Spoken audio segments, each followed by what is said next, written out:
Olá, pessoal.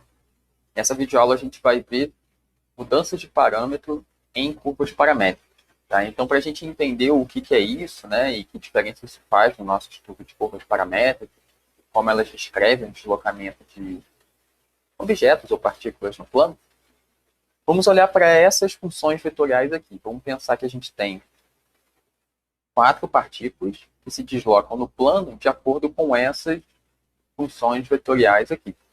Tá? Então, elas são semelhantes, né? Então, a gente tem aqui todas elas relacionadas de alguma forma a essa parábola, y igual a x ao quadrado, né? Mas que diferenças elas têm? Então, vou pedir para vocês pausarem o vídeo e pensarem um pouco em que diferenças a gente consegue apontar entre essas curvas paramétricas, né? Essas parametrizações de curva. Então, a gente tem algumas semelhanças, mas pensem um pouco nessas diferenças.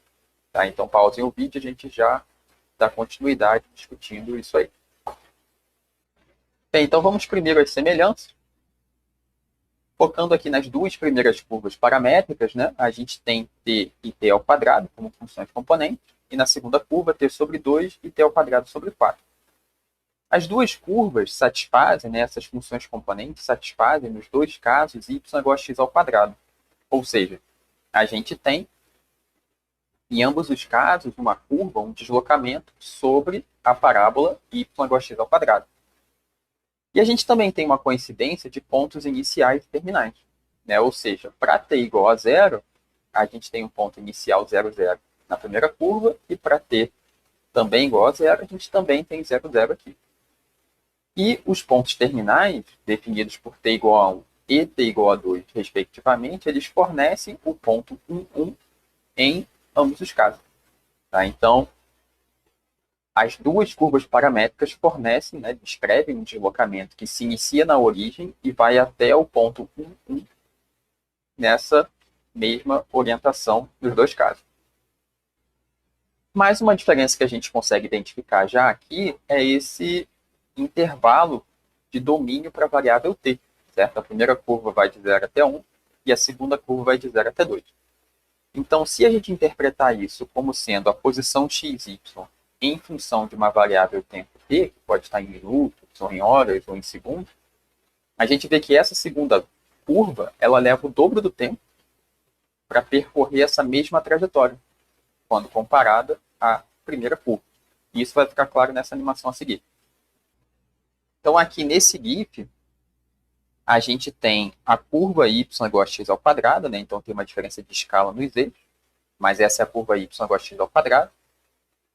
O pontinho vermelho está percorrendo a trajetória t ao quadrado, que é a primeira curva, e o pontinho azul, t sobre 2, t ao quadrado sobre 4, que é a segunda curva.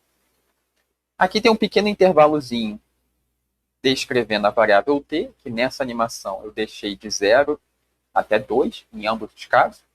E a gente vê que a primeira curva, representada pela bolinha vermelha, ela representa um deslocamento mais rápido, certo? Quando a gente chega aqui na metade do intervalo, que é t igual a 1, a curva a bolinha vermelha já alcançou o ponto 1, 1 da trajetória.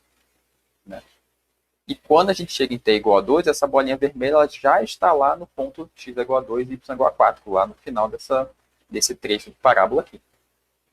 Já a segunda curva, como a gente comentou, né, ela leva todo esse intervalo t indo de 0 até 2 para alcançar o ponto 1, 1. Que é o que a gente vê aqui nessa bolinha azul. Né? Quando a gente está chegando aqui em t igual a 2, é aí que a bolinha azul alcança o ponto 1, 1, indicando esse deslocamento mais lento. Né? A única diferença aqui na animação é que eu coloquei o intervalo 0,2 para as duas animações, certo? Mas que é o caso, né, em que a primeira curva continua, né, nesse padrão aqui de deslocamento, com essa parametrização, até o intervalo t igual a 2. Aí ela alcança o ponto 2, 4. Certo? Então, colocando essa comparação em termos matemáticos mais precisos, o que a gente vai fazer? A gente vai enxergar essa segunda curva R2, essa segunda parametrização, como algo que a gente obteve a partir da primeira parametrização, fazendo uma mudança de parâmetro. Tá? Então, a gente vai substituir t por tal sobre 2 na primeira curva. Isso vai produzir uma segunda curva na variável tal, tá? Ao invés de na variável t, como está aqui. Mas a gente vai fazer isso só para indicar essa mudança de parâmetro, né? Nós tínhamos a variável t originalmente, vamos obter uma segunda curva, agora com um novo parâmetro. Tá? Vai ser igualzinho essa segunda curva, só vai mudar a letrinha que a gente está usando. Então, aqui o que a gente está fazendo, né? A gente tem uma segunda função vetorial na variável tal. Ela é obtida a partir da primeira função vetorial R1 com tal sobre 2 no lugar de t. Certo? Então, aqui a gente tem essa ideia de função composta, né, que vocês já viram. Substituindo tal sobre 2 no lugar de t, a gente tem tal sobre 2i mais tal sobre 2, tudo isso ao quadrado, j. E qual vai ser o intervalo que a gente vai colocar para a variável tal após essa mudança de parâmetro, certo? Bem, a variável t original ela vai de 0 até 1. Então, quando t igual a 0, substituindo aqui, né, t igual a 0, a gente vai encontrar tal igual a 0 também. E quando t igual a 1, a gente encontra tal igual a 2, certo? Multiplicando ambos os lados da equação por 2, quando t é igual a 1. Então, aqui a gente encontra a segunda curva, que nós já tínhamos aqui, né, no nosso quadro. Só que agora a gente está enxergando essa curva como algo que a gente obteve a partir da primeira. E como que a gente fez isso? A gente usou uma mudança de parâmetros t como função de tal, que nesse caso era tal sobre 2. E aqui, colocando essa segunda função vetorial nesses termos, a gente tem um teorema que ajuda a gente a interpretar tudo isso. Então, nesse teorema, né, a gente supõe que a gente tem uma função vetorial r de t, diferenciável em relação a t, que é o caso da nossa primeira função R1 de t. E aqui a gente está considerando uma mudança de parâmetro diferenciável com relação a tal. Né? T igual a g de tal é exatamente o que a gente está fazendo aqui. E essa equação é diferenciável, não tem problema nenhum a gente diferenciar isso em relação a tal. Certo? Então, o que a gente faz? A gente obtém uma segunda função vetorial, que aqui está sendo chamada de R-til, né? Ou seja, é a nossa função vetorial R2, é a segunda função vetorial, como função de tal agora. E como que a gente fez isso? A gente considerou a função vetorial original, R, e substituiu esse t por g de tal. Ou seja, foi exatamente o que a gente fez aqui. Né? A gente considerou a função vetorial original R1 e substituiu aqui a nossa funçãozinha de tal no lugar de t. Então, o que a gente obtém pelo teorema é, de novo, uma função vetorial diferenciável. E a gente sabe que essa diferenciabilidade, né, essa derivada, está relacionada à velocidade do objeto que está se deslocando de acordo com aquela parametrização. Então, o que a gente enxerga aqui nessa equação? Então, aqui, nesse primeiro termo à esquerda, a gente tem a derivada de R-til em relação a tal. O que isso significa? É a derivada da nova função vetorial em relação a esse parâmetro, ou seja, é a velocidade dessa segunda, né, função vetorial de um objeto se deslocando de acordo com a segunda parametrização em um ponto.